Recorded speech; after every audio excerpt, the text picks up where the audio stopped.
Break के बाद आपका स्वागत है। बदलाव या जिसे कह सकते हैं कि बगावत, ये बड़ा सवाल है। इसी पर आज हम बात करें देवभूमि के दंगल में। हमारे साथ तमाम गेस्ट जुड़े हुए हैं। देवेंद्र भसीन जी, आपने सुना जो बात सुजाता पॉल जी ने कही, कांग्रेस नेता भी इस वक्त हमारे साथ हैं। क्या कहेंगे? उनका कहना है कि भाई पार्टी में इतनी घुटन मच चुकी है कि लोग अब बाहर जाने की सोच रहे हैं, और जो आने वाले समय में हमने देखा भी कुछ बीजेपी के नेताओं ने कांग्रेस का दामन थामा। देखिए, पहली बात तो है कि कांग्रेस के लोग जो इस बात की उम्मीद कर रहे हैं वो कतई पूरी होने वाली नहीं है। और दूसरी ओर जब सुजाता जी बात कह रही थी तो मुझे थोड़ा आश्चर्य हो रहा था। उनके अपनी पार्टी में जो घमासान चल रहा है, एक बार उस पर नजर तो डाल लें। अभी जो उन्होंने परिवर्तन यात्रा निकाली उसमें रामनगर में हुआ, प्रदेश प्रभारी के सामने ही दो गुट में पड़ गई परिवर्तन यात्रा। पहले अपना परिवर्तन कर ले, और जो इनका घमासान चल रहा है केंद्र से लेकर के राज्यों में, उस पर नजर तो डाल दें। उत्तराखंड के अंदर लड़ाई है, आपके नेता प्रतिपक्ष और चुनाव समिति के अध्यक्ष में लड़ाई है।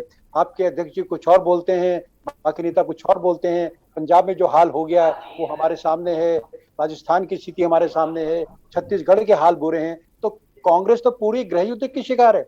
वो क्या हम पर हंस रही है? हमारे यहाँ एक आइसोलेशन में घटना हुई है, हम कह रहे हैं, हम जांच कर रहे हैं। आपके यहाँ तो ये साहस कोई दिखाई नहीं पा रहा कि हम जांच करेंगे, दंडित करेंगे। आपके यहाँ तो स्थितियां ये हो रही हैं कि लोग लड़ रहे हैं, पार्टी छितर रही है और धीरे धीरे जनता उसको नकारती जा रही है। पूरे देश के अंदर जो हालात पैदा कांग्रेस के अंदर हो गए हैं वो हमारे सामने है। भारतीय जनता पार्टी में घटना हुई, मैं उससे इनकार नहीं कर रहा हूँ, लेकिन इसका समाधान हो रहा है और निश्चित तौर पर होगा। हमारे प्रदेश नेतृत्व ने और राष्ट्रीय नेतृत्व ने संज्ञान भी लिया है, उसकी दिशा में हम आगे बढ़े हैं। और मुख्यमंत्री धामी जी के बारे में जो भी विषय निकल करके आ रहा था, जिस अच्छे ढंग से वो काम कर रहे हैं, तो कहीं पर भी कोई समस्या रहने वाली नहीं है।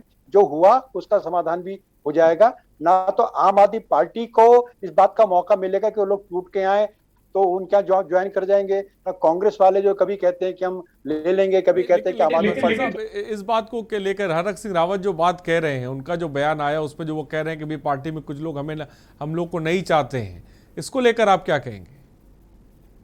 है कि हरक सिंह जी ने जिस परिप्रेक्ष्य में कहा होगा उसकी जानकारी मुझे नहीं है, लेकिन मैं ये बात जरूर कह सकता हूँ कि पार्टी के हर गतिविधि पर सीधे सीधे तौर पर पार्टी के नेताओं की, वरिष्ठ नेताओं की नेतृत्व की नजर है। और एक बात तो बहुत सीधी सीधी कहना चाहता हूँ, वो ये है कि भारतीय जनता पार्टी में पार्टी सबसे बड़ी है। किसी व्यक्तिवाद या किसी को हम आगे स्वीकार नहीं करते, हम पार्टी को सबसे पहले मान कर चलते हैं। और जो हमारा अपना एक ढांचा है, हम उस ढांचे के अंदर काम करते हैं। अगर किसी प्रकार से कोई घटना होती है तो हम उस ढांचे के अंदर लाने की कोशिश करते हैं, उनको रास्ता दिखाते हैं, और ये सफल भी होता है क्योंकि मूल रूप से हमारे कार्यकर्ता है। तो ऐसा पार्टी के अंदर जो चीज सामने भी आई है उसका कोई ऐसा परिणाम सामने किसी को दिखाई देने वाला नहीं है। ना आम आदमी पार्टी की इच्छा पूरी होगी, ना कांग्रेस की इच्छा पूरी होगी। सभी लोग भाजपा में जमे रहेंगे। अगली सरकार भी भारतीय जनता पार्टी की बनने वाली है। और ये बात मैं केवल दावे के तौर पर नहीं कह रहा, अभी जो सर्वे आ रहे हैं वो भी हमारे सामने है। उसमें आम आदमी पार्टी साफ हो गई, कांग्रेस बहुत पीछे है, और भारतीय जनता पार्टी जो है बहुत सहजता से अपनी सरकार बनाने जा रही है। ये तो सर्वे भी कहने लगे हैं, मीडिया बात को स्वीकार करने लगा है। बाकी आम आदमी पार्टी और कांग्रेस, इसमें आऊंगा आपकी वजह से। सुजाता पॉल जी जवाब दें जल्दी से। जनता भारतीय साथ है और जो कार्य हमने किया है वो जनता उसको स्वीकार करती है। और केंद्र में अगर हमको मदद मिल रही है तो आपको क्या आपत्ति है? कांग्रेस वालों को, आपकी पार्टी के केंद्र की सरकार थी, आपने उत्तराखंड के लिए कुछ नहीं किया। आपके हरीश रावत जी केंद्र मंत्री थे, आपने उत्तराखंड के लिए कुछ नहीं किया। जो अटल जी ने विशेष पैकेज दिया था, विशेष राज्य का दर्जा दिया था, वो कांग्रेस ने समाप्त कर लिया। आपका तो चरित्र ही है उत्तराखंड के बारे में।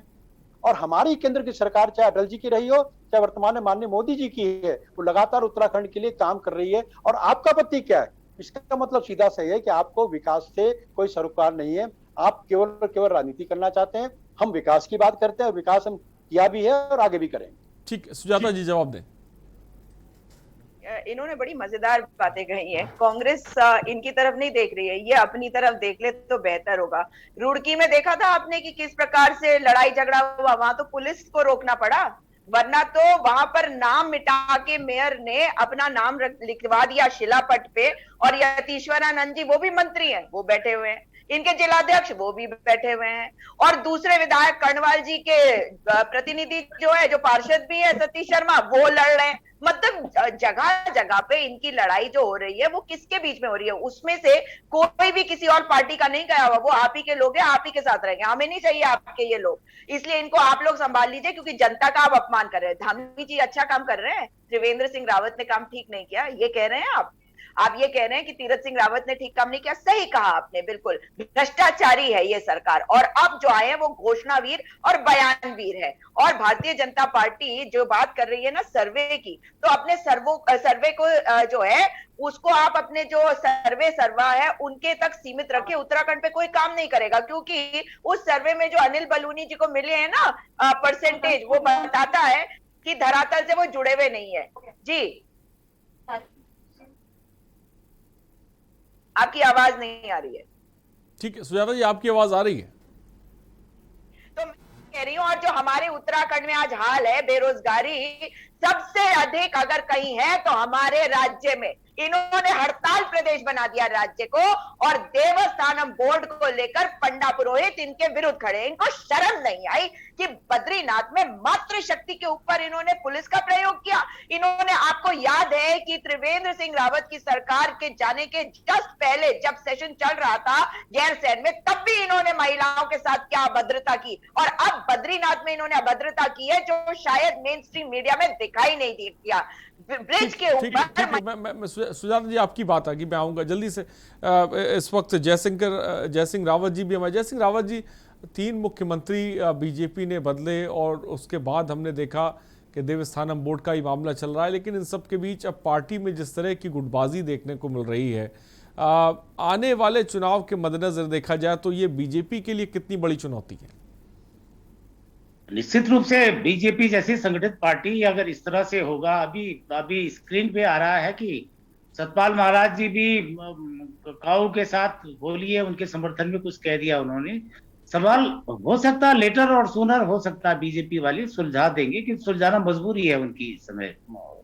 उनकी बात, काऊ की बात मानना, हरक सिंह की बात। लेकिन आप देखिए ना, ये काऊ साहब के साथ ये पहली बार नहीं हो रहा। इन दोनों नेताओं का पिछले कई समय से विवाद चल रहा है। फिर नगर पालिका चुनाव में भी हुआ था, उन्होंने कहा, काऊ पर आरोप लगा था कि इन्होंने ऑफिशियल जो हमारा कैंडिडेट है उसको हरा दिया। वही बात हरक सिंह के भी साथ हो रही है। हरक सिंह को जो सत्याल जिनके नीचे अधीन ये कर्मकार बोर्ड चल रहा है, उसके अध्यक्ष और इनके मंत्री के बीच में जबरदस्त ठनी हुई। मंत्री कहते हैं कि इनको हटा दो, वो हटाने के लिए तैयार नहीं है। हटाने के लिए इसलिए तैयार नहीं है कि वो त्रिवेंद्र सिंह रावत के खास आदमी हैं। त्रिवेंद्र सिंह रावत और धामी ये दोनों कोश्यारी जी के गुट के हैं, उस साथ के हैं, तो ये वो वाले मामले नहीं है। लेकिन जो असली इंपॉर्टेंट बात है उत्तराखंड में, हम जो चाहते हैं, जो चुनाव का वक्त आ गया, अब आया राम गया राम का शुरू हो गया। अभी एक जो विधायक थे वो सुना यूकेडी में थे, वो बीजेपी में चले गए। उस दिन पहले एक कोई गुरुजी थे, वो बीजेपी छोड़ के बहुत कट्टर थे, वो आरएसएस के, वो कांग्रेस में चले गए। सवाल ये हो रहा है कि आप ये जो सुविधा की राजनीति है, ये चुनाव के वक्त पर सब आया राम गया राम, इधर का उधर का हो जाएगा, वो क्योंकि सुविधा के हिसाब से हो रहे हैं, उनके अपने निजी स्वार्थ के हिसाब से हो रहा है। क्योंकि उनकी जो राजनीतिक विचारधारा के प्रति लोगों का जो समर्पण है वो कम होता जा रहा है। वो चिंता का विषय है। जो राजनीति लोग कर रहे हैं, जो कुछ कर रहे हैं, वो कुर्सी के लिए कर रहे हैं। आइडियोलॉजी का कोई मतलब नहीं बैठता है। अब बीजेपी में, कुछ कम्युनिस्ट पार्टियों में आइडियोलॉजी के लिए तो रहते थे लोग, कट्टरपंथ रहता था। अगर बीजेपी में यही हाल रहेगा तो फिर तो क्या कह सकते हैं। मतलब अगर बीजेपी भी अपने लोगों को नहीं थाम सकती है, और उसके लोग जो आने वाले समय में जय सिंह रावत जी और भी लोग बीजेपी से टूट के दूसरी पार्टी में शामिल होंगे, आपका ये मतलब कहना है? अभी कोई ये टीचर, वो पिछली बार कैंडिडेट भी थे, उसका विद्रोह कर गए थे, उनको टिकट नहीं मिला। इसी रायपुर, जहां से रायपुर क्षेत्र के वहीं के हैं वो, इसलिए उनको करना पड़ा कि काऊ को टिकट मिला, उनको नहीं मिला। तो इसी स्थिति से को मिलेगा। कई लोग चाहते हैं कि इनको बाहर हो जाए तो ठीक है, तो वो सारे चाहते हैं कि हमको बाहर का रास्ता दिखा दो ताकि इनका रास्ता, क्योंकि बहुत लोगों को टिकट मिल जाए। अब धमकी भी साथ में दे रहे हैं कि आप, इसका मतलब है आप पार्टी की हितैषी नहीं है। मतलब अरे आप चले भी गए तो हितैषी क्या मतलब क्या हो जाएगा, इसका मतलब आपका परोक्ष रूप से धमकी है कि आपको हम अगर हमने छोड़ा तो नुकसान होगा।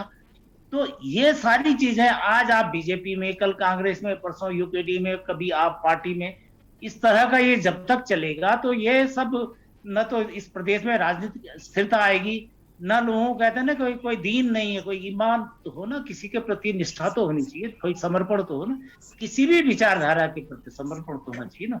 लेकिन समर्पण तो कुर्सी के लिए, अपने स्वार्थों के लिए है, जहां स्वार्थ सिद्ध हो गए चलो उधर ही हो लिए। यस, क्या कहेंगे बसीर साहब, स्वार्थ ज्यादा हावी हो गया है विचारधारा से ज्यादा? कि भारतीय जनता पार्टी का जहां तक सवाल है, हमारी तो निश्चित और साफ विचारधारा है और हम उस पर काम कर रहे हैं। ठीक है, कुछ घटनाएं होती हैं लेकिन उनका समाधान भी किया जाता है। और कभी कभी बसीर साहब, अगर विचारधारा ही इतनी मजबूत है तो सबको जोड़ के रख क्यों नहीं पा रहे हैं? सब टूट काहे रहे हैं बीजेपी से, और ये स्थिति क्यों बनती हम देख रहे हैं? देखिए, मैंने आपसे कहा ना कि भारतीय जनता पार्टी का अपना एक बिल्कुल निश्चित सिद्धांत है, दिशा हम उस पर काम कर रहे हैं। हमें अपने नेतृत्व पर, अपने संगठन पर, अपनी विचारधारा पूरा विश्वास है। ठीक है, कुछ लोग कभी कभी कुछ इस प्रकार की गतिविधियां करते हैं तो उनको संभाला भी जाता है, समझाया भी जाता है और सामान्यतः वो अपने आप में ठीक हो जाते हैं। लेकिन ये बात भी क्लियर करना चाहूंगा कि भारतीय जनता पार्टी में सबसे बड़ी पार्टी है, अन्य दलों की तरह व्यक्तिवादी पार्टी नहीं है, अन्य दलों से किसी परिवार की पार्टी नहीं है। हमारी पार्टी एक सिद्धांत को लेकर चल रही है और हम उस सिद्धांत के प्रति पूरी तरह से समर्पित हैं। अगर कहीं क्षरण होता है हम उसको ठीक करने का प्रयास करते हैं, और अगर कहीं पर कोई बात आगे बढ़ती है तो हम उसको और भी सख्त तरीके से उसका समाधान भी करते हैं। तो हमें अपनी विचारधारा पर अडिग रहना, ये निश्चित बात है। और जो हमारा जनता के प्रति संकल्प है, और यही वजह कि जनता हमारे साथ है। कि कांग्रेस के मित्र हमारे बोलते हैं बार बार, तो मैं तो उनसे केवल ये कहता हूं कि परिणाम देख लीजिए कि पूरे देश के अंदर कांग्रेस की स्थिति क्या है और हमारी स्थिति क्या है। हमने 3 से शुरुआत करी थी, आज हम 300 पार कर गए हैं। और आपने 60 साल राज्य किया था, आप कहां से कहां पर आ गए हैं? इसलिए हुआ कि आपने विचारधारा तो कभी करी नहीं, आपने स्वार्थ की और व्यक्तिवादी राजनीति करी है। लेकिन हम उस दिशा में नहीं थे, हम एक लक्ष्य की तरफ बढ़ रहे थे और जनता ने हमारा साथ दिया।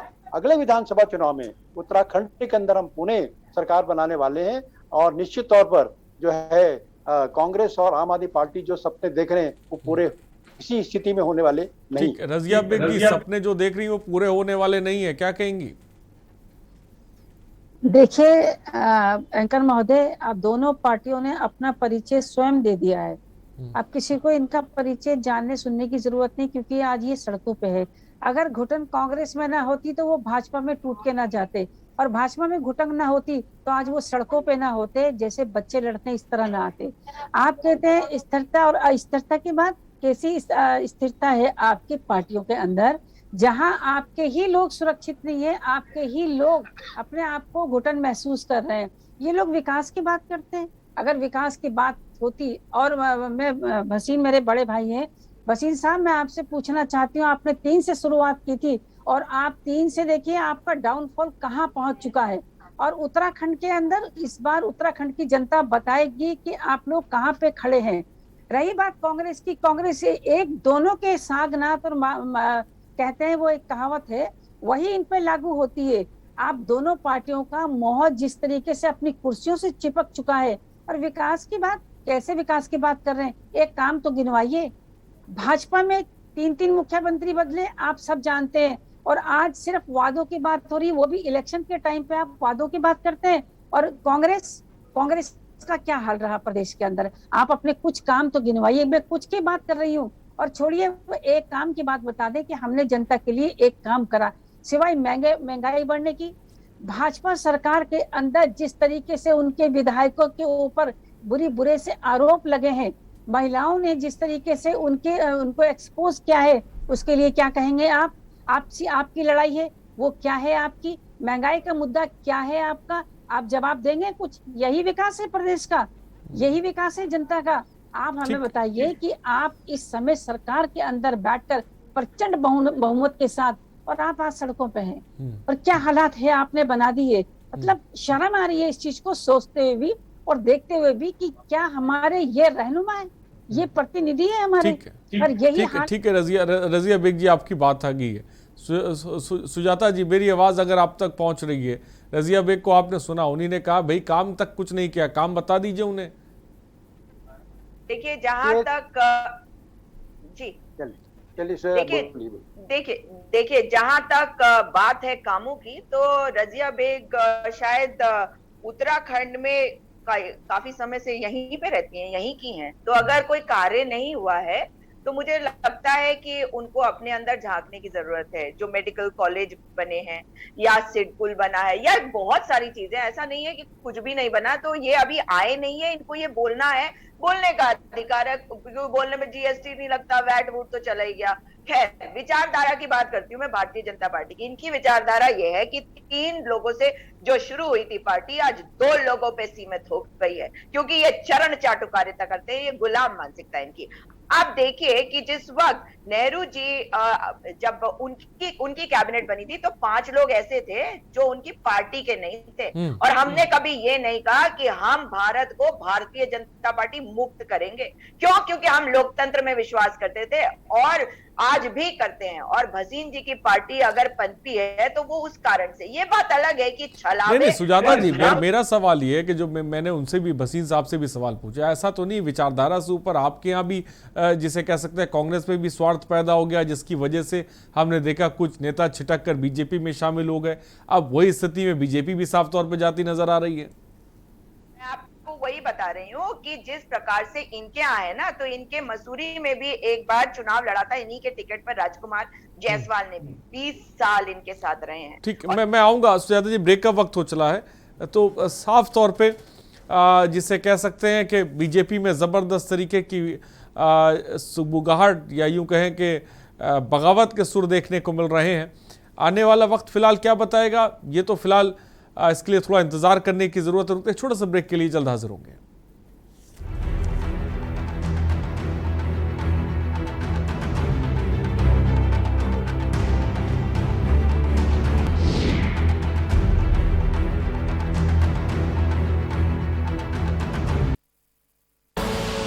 आप देख रहे हैं के न्यूज, खबरों का सारथी। 10 सितंबर को गणेश चतुर्थी है। इस दिन भगवान श्री गणेश हमारे घर पधारते हैं। इस साल हम सभी दिल्ली वासी मिलकर एक साथ गणेश चतुर्थी मनाएंगे। गणेश चतुर्थी के शुभ अवसर पर शाम 7 बजे से दिल्ली सरकार पूजन और आरती का भव्य आयोजन कर रही है। भगवान श्री गणेश जी के पूजन कार्यक्रम में अपने सभी मंत्रियों के साथ माननीय मुख्यमंत्री अरविंद केजरीवाल जी भी शामिल होंगे। पूजन कार्यक्रम का टीवी चैनल्स पर भी लाइव टेलीकास्ट होगा, ताकि आप सभी अपने परिवार के साथ इस पूजन का हिस्सा बन सकें। इस बार हम सब मिलकर भगवान श्री गणेश जी की पूजा अर्चना करेंगे। विघ्नहर्ता भगवान गणपति हम सभी को अपना आशीर्वाद देंगे और सबकी मनोकामनाएं पूरी करेंगे।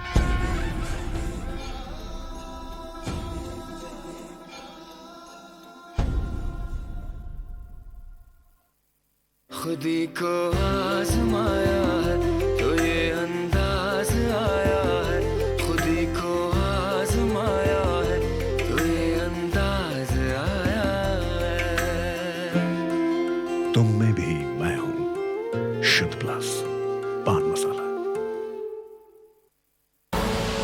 आप देख रहे हैं के न्यूज, खबरों का सारथी।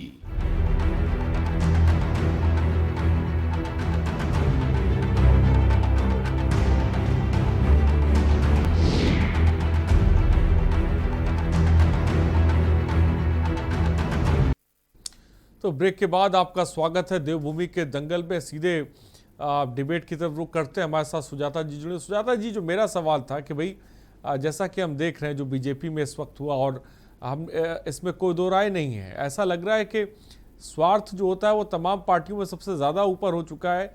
इसकी वजह से जिसे कह सकते हैं घमासान भी देखने को मिल रहा है, और साफ तौर पे कह सकते हैं गुटबाजी भी बढ़ रही है। और इससे ऐसा लगता है कि कोई पार्टी अछूती नहीं है, उसमें कांग्रेस भी शामिल है। देखिए, जब हमारी पार्टी की आप बात करते हैं ना, तो हमारे ऊपर तो आप लोग आरोप के तौर पे ये कहते हैं कि हम लोग लड़ते हैं, लेकिन हम कार्यकर्ताओं से नहीं लड़ते। कार्यकर्ताओं को अपमानित नहीं करते। अगर हमारे मतभेद होते हैं हम उसको बोल देते हैं, हमारे को कोई गला घोट के नहीं रखता कि आप बोल भी नहीं सकते। हमारा मन करेगा हम बोलेंगे और कोई हमें नहीं रोकेगा, क्योंकि हम लोकतंत्र में विश्वास करते हैं।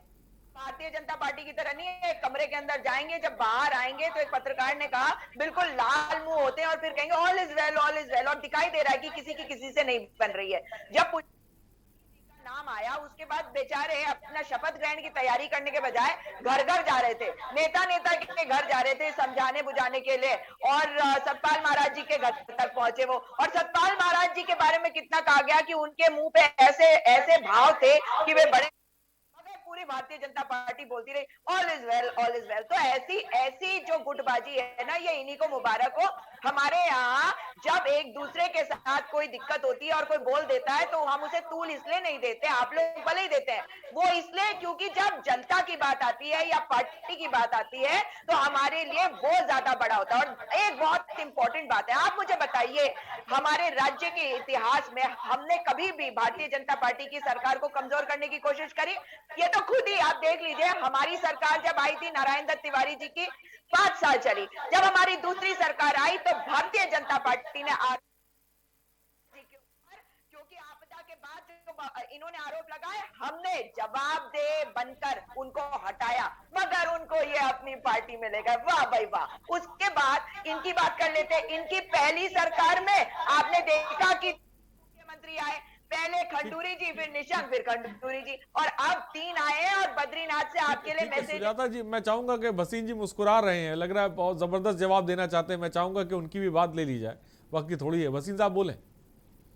कांग्रेस का इतिहास में गिनवा देता हूं कि पहले तो ये पार्टी उत्तराखंड विरोधी रही है, और जब मुजफ्फरनगर कांड हुआ था तो ये सपा की जो सरकार थी उत्तर प्रदेश की, उसके साथ इनके गलबैयां थी। एक बात ये कह रही थी कि अभी हमारे नारायण दत्त तिवारी जी ने 5 साल काम किया।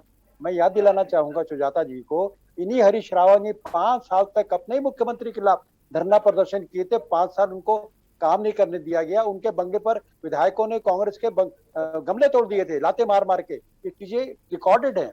उसके बाद आप वर्तमान में आ जाइए। अब जब गणेश गोदियाल जी के निर्धारण में प्रदेश अध्यक्ष के और नेता परिषद तय करने में 10 लोगों की ये पार्टी, विधायकों की पार्टी को 1.5 महीने लग गया, तो गुटबंदी थी। हरीश रावत जी कहते मेरे को मुख्यमंत्री का चेहरा बनाइए, पार्टी कहते हम नहीं बनाएंगे, तो क्या गुटबंदी नहीं थी? और जब गणेश, वक्त की थोड़ी सी कमी है फिलहाल। बहुत बहुत शुक्रिया हमसे जुड़ने के लिए, अपनी बात को रखने के लिए बहुत। और सुजाता जी आपका बहुत बहुत शुक्रिया, वक्त की थोड़ी सी कमी है। रजिया बेग जी आपका बहुत बहुत शुक्रिया, और जय सिंह रावत जी आप सबों का बहुत बहुत शुक्रिया। और इन सब के बीच एक बड़ी खबर हम आपको आगरा से बताने जा रहे हैं। खबर आगरा से है। ग्रामीण इलाकों में कोरोना डेंगू से निपटने के तेज होंगे इंतजाम। प्रशासन ने ग्राम प्रधानों को टीकाकरण की जिम्मेदारी सौंपी है। डीएम अभिषेक प्रकाश के मुताबिक ग्रामीण क्षेत्रों में तेजी से टीके लगे। खबर इस वक्त आपको बता रहे हैं। आगरा से खबर, ड्रग माफियाओं की संपत्ति सीज हुई है। 6.16 करोड़ की संपत्ति को सीज किया गया है।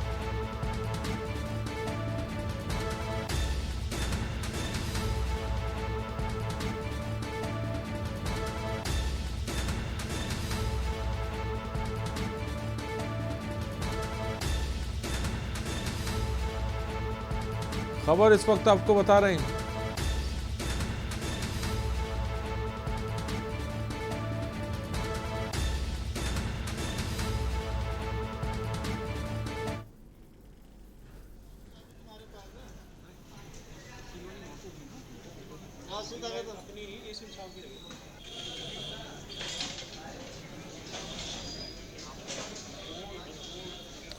तो आगरा से खबर आपको बता रहे हैं, जहां पर संपत्ति जब्त की गई है शराब माफियाओं की। तस्वीरें हम आपको दिखा रहे हैं। पुलिस ने ड्रग माफियाओं की संपत्ति सीज की है, कार्रवाई को अंजाम दिया है। तस्वीरें आप देख सकते हैं। ड्रग माफियाओं की संपत्ति को सीज किया गया पुलिस के द्वारा। आगरा से खबर इस वक्त आपको बता रहे हैं।